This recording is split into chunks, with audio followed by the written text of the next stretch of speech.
Historias e historietas, para rescatar historias olvidadas y no olvidar que somos historia.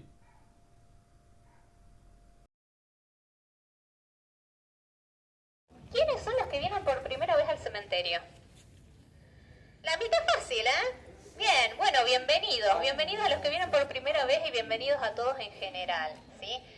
Ante nada nos vamos a presentar. Mi compañera acá, Silvia Laite, mi nombre es Jessica Contreras Galarza. Nosotras pertenecemos al área de preservación de patrimonio en cementerios municipales. Es decir, es una pequeña isla patrimonial y cultural que depende directamente del cementerio. ¿Qué significa esto? Que nosotros realizamos diferentes actividades y entre ellas las visitas guiadas. Les tiro un dato, las visitas guiadas este año van a ser realizadas los segundos y cuartos sábados de cada mes.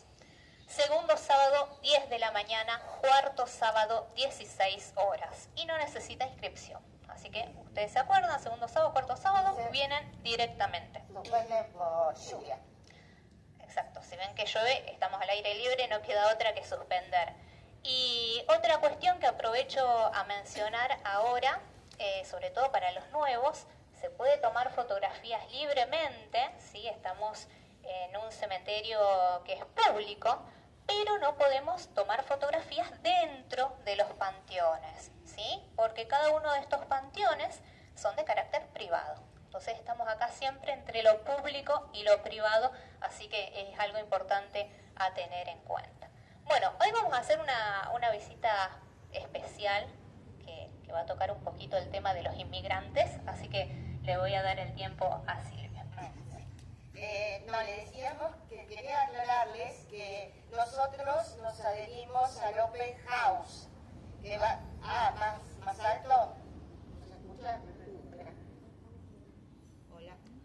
Hola, ¿ahí? Sí, ahí sí. ¿Tampoco? Sí, está bien. Retumba un poquito, pero me parece que se escucha. Retumba.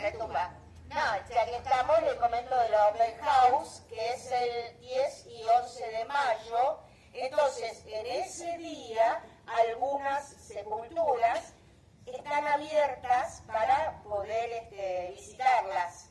Entonces, no sé, un puñado, 5, 6, los que estén de acuerdo los propietarios, los abrimos y hacemos una pequeña historia de la sepultura. Son panteones sociales, obviamente. Panteones familiares, perdón. Bueno, esta es una visita especial, temática, porque lo que vamos a ver somos algunos de los primeros, los más antiguos inmigrantes que están sepultados aquí. Para los que es la primera vez que vienen, les comento que este cementerio se bendijo en 1856. Por lo tanto, precisamente, coincide casi la fecha, que es entre el 58 y el 60, la primera gran oleada de la migración, que fueron en su mayoría italianos. Quiere decir que acá tenemos tumbas de mediados del siglo XIX, principios del siglo XX. Bueno, como esto es un espacio que en realidad es un reflejo de la ciudad, porque todos los procesos sociales, bueno, en este caso migratorio, se reflejan en los cementerios, en los lugares, en las sepulturas y en las personas que están inhumadas. Entonces, ¿qué pasa? Una lectura de estos espacios nos permite justamente interaccionar con la historia, reconstruir, reconocer a los personajes. En este caso, la inmigración, bueno, dicen que entre 1860 y 1930, cerca de 3 millones en Argentina de inmigrantes llegaron. La inmigración acá a Rosario era española, italiana, sirio-libanés. Esos eran los más numerosos. Después, bueno, ingleses, irlandeses, y los vamos a ver. Acá hay muchos de la colectividad sirio-lebanesa. Entonces, ¿qué pasa? Hay justamente un dato, otro es que en el primer censo, que se hizo en el año 1887, nos tira el dato de que más de la mitad de la población argentina era europea, en zona rural, a pesar, bueno, de que acá era muy, muy numerosa. Entonces, ¿qué pasa? Estos inmigrantes que vienen traen, digamos, sus costumbres, sus usos, con el tema de la muerte y los enterramientos y cómo, digamos, bueno, vivir la muerte, iba a decir, sí, pero realmente es una cuestión así. Por ejemplo, el tema del luto, ya este tema lo venía siendo bastante conflictivo en España, porque la reina Isabel la Católica, ¿no? Estamos hablando del siglo XVI, era muy estricta con el protocolo funerario. Entonces, lo que ella, las reglas que ella imponía, era, por ejemplo, que las mujeres, al quedar viudas, se encerraran durante 2 años en una habitación, toda pintada de negro y con las luces bajas. Bueno, esto era tristísimo, ¿no? Entonces, ¿qué pasa? En el concilio de Trento lo que hace es, le dicen, bueno, no, vamos, por parte, digamos, de la religión católica, le dicen, vamos a bajar un poquito el tema. Entonces, bueno, se trasladó este tema del negro a la ropa. Que eso acá se usaba, ¿no? También no podías tener accesorios que no fueran negros. Entonces utilizaban las joyerías que se especializaban en eso, todas piedritas negras. La ropa interior también. O sea, esto se trae de allá, digamos. Antes de esta inmigración, estas costumbres prácticamente no existían. Igual que el tema de las iglesias, o sea, hay dos cuestiones, digamos. Un aspecto inmaterial, que es esto, de las costumbres, el luto. Después, con respecto a cuando velaban al finado, ponerle 8 velones alrededor. Lo mismo que la cabeza mirando al este, y la costumbre de inhumar con los pies hacia adelante. Todas esas fueron costumbres que fueron trayendo esta gente. Y después, con respecto a lo estrictamente material, se refleja en el cementerio, en la manera de inhumar, justamente en los nichos en altura o nichos de pared. Eso es una costumbre totalmente española, italiana también. Que, bueno, acá tenemos todos los nichos perimetrales, 2 pisos y un subsuelo de nichos. Entonces, si uno recorre esos nichos, o sea, si ustedes van por acá, dan toda la vuelta y son 3 pisos de nicho. Y ahí se ve muchísimo el prototipo del nicho traído por la inmigración, que está la fotito, la imagen religiosa. Bueno, esto también de las imágenes religiosas lo traen ellos por el tema de su costumbre, ¿no? Aparte, este es un cementerio de tradición católica. Yo dije que en 1856 se bendijo. A partir del año 60, todos los cementerios empezaron a pasar a manos del Estado. Entonces empezó a ser municipal. Pero en principio es de tradición, lo que no implica que, o sea, está abierto a todos los credos, etc. Y después una costumbre que también era, bueno, muy común, pero hace 80 años o más en los cementerios, era que la iglesia había establecido que no podían inhumarse los que no estuvieran dentro del predio consagrado, los que estuvieran no ¿cómo se llama?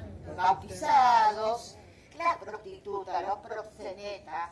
Bueno, había una serie de los cómicos, eso me causó gracia porque no sé, los mancebos, bueno, tuvo una cuestión así bastante restrictiva. Y los suicidas, bueno, no sé si lo dije, los suicidas. Entonces, ¿qué pasa? Algunos cementerios muy antiguos, o a lo mejor mismo en sus inicios, tenía esos espacios destinados por afuera para inhumar este tipo de casos. Por ejemplo, ahora ya acá no hay, ni en La Piedad, sectores de suicidas, pero en algún momento los hubo, claro. Lo que sí se mantiene como sector, digamos, en La Piedad, que es muy triste, pero interesante, el de los angelitos. Perdón, ¿podemos dejar un caminito? Sí, así. Ah, sí, perdón. Así que, y después el tema de los panteones familiares.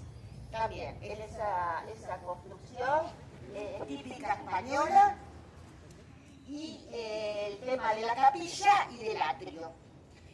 Justamente porque da la posibilidad de rezar, comulgar, y a su vez está la persona inhumada en un lugar sagrado. Así que bueno, esas son algunas de las cosas que hemos heredado. Bueno, vamos a comenzar entonces el recorrido. Silvia no nos va a acompañar mucho porque está malherida. Vamos a comenzar por aquí. Sí, me fijo entonces. Sí, después vas directamente.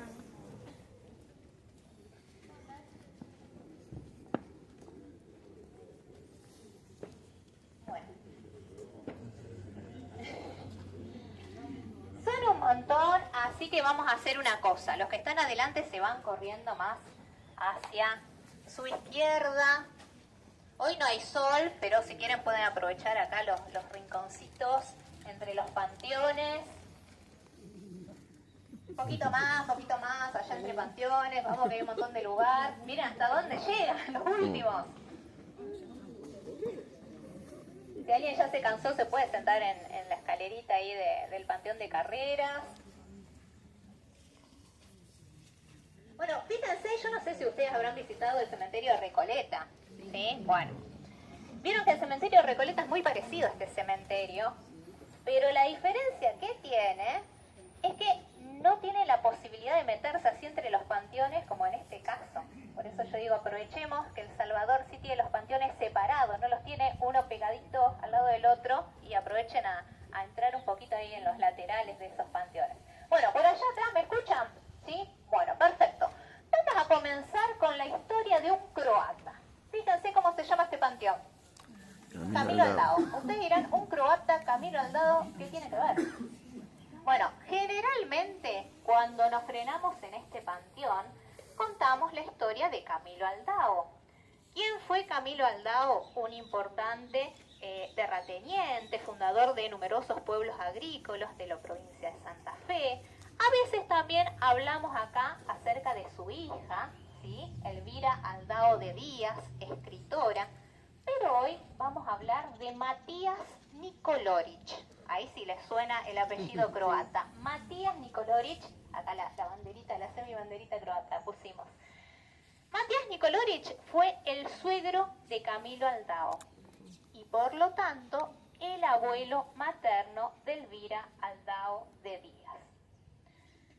Y nos vamos a remontar muy lejos en el tiempo, pero muy, muy lejos, hasta el año 1787. ¿Sí? Matías Nikolorić tenía 7 años, se dice que era rubio, como todo croata, o como la mayoría, que era hijo de un importantísimo y rico armador de navíos de la isla de Brač, ¿sí? En Croacia. Tenía 7 años, pero él había comenzado una educación muy temprana. Sus padres seguramente habrán comenzado a educarlo alrededor de los 5 años, 4 tal vez, una educación privada en su casa. Pero ese día Matías no había estudiado la lección, no había estudiado. 7 años no había estudiado. Y él estaba seguro, pero seguro, que su maestro lo iba a azotar, como era costumbre en la época, ¿sí? Tenía dinero, pero no se salvaba, ¿sí? Su maestro lo iba a azotar.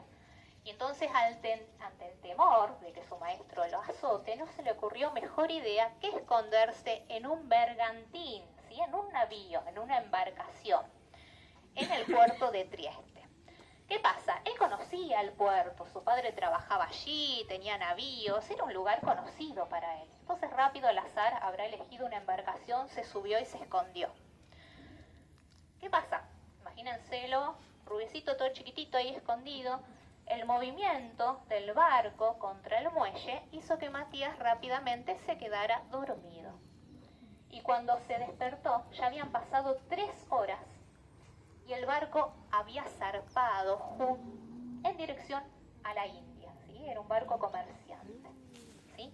Se iba hacia la India, ya habían pasado 3 horas. Por más que Matías lloró y suplicó al capitán que volvieran, el capitán no hizo caso. Así que a Matías no le quedó otra que convertirse en un principiante, ¿sí? De marinero, en un grumete, ¿sí? Matías por 10 años va a viajar alrededor del mundo, ¿sí? 10 años. Y recién va a regresar a su tierra natal con 17 años, simplemente para despedirse de su familia, de su madre, y volver a zarpar, ¿sí?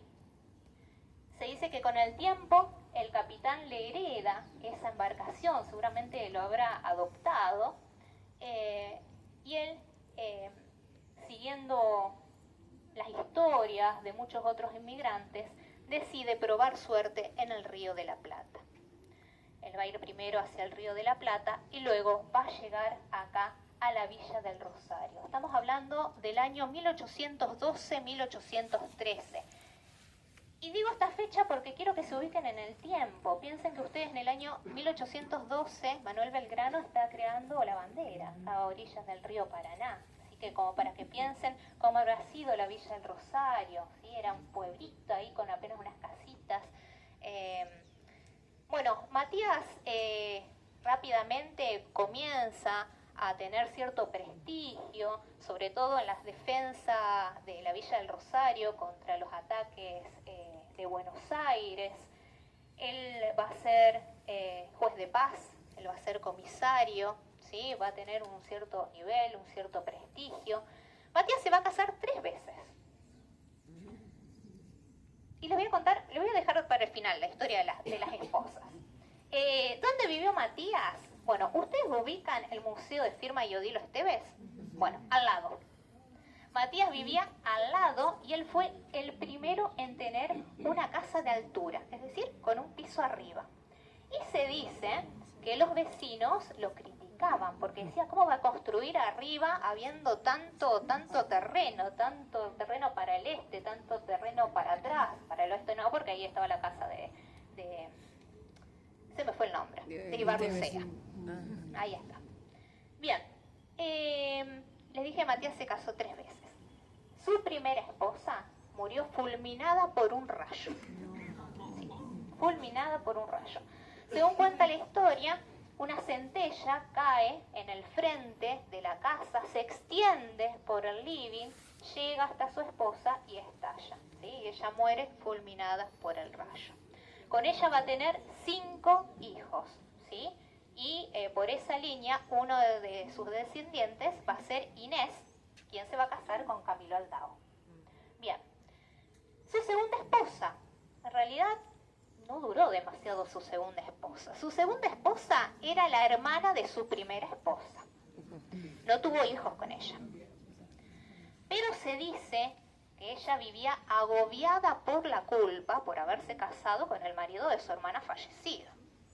Tan es así que una noche, subiendo las escaleras de su casa, Y quiero que se imaginen esto. Piensen esas escaleras de mármol de Carrara, así anchas, hermosas. Era de noche, ella con un camisón, esos de sabille largos. Me imagino con el pelo suelto, largo, que le habrá llegado hasta la cola más o menos. Una noche subiendo ella por las escalinatas de la casa, se le enreda el pelo en la baranda y ella, creyendo que era el espíritu de su hermana que le tomaba de los pelos, resbala y cae hacia atrás.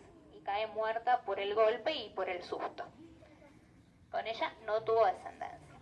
Y después sí se va a casar por tercera vez y con esta tercera esposa va a tener otros hijos, y entre ellos Pedro Nikolorich, el conocido capitán Nikolorich, una historia muy relacionada con el abanderado Grandoli, que hoy no la vamos a contar, pero bueno, tal vez para junio, cuando hablemos un poquito acerca de estos personajes, lo tomemos.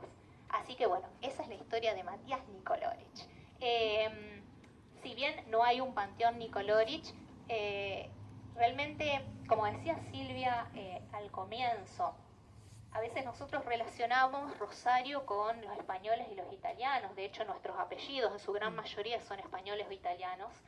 Pero hubo una enorme inmigración, ¿sí? Fíjense, tenemos los ingleses relacionados con el ferrocarril, los franceses con el puerto, los belgas con la usina eléctrica, ¿sí? Con el tranvía, o sea, una enorme inmigración.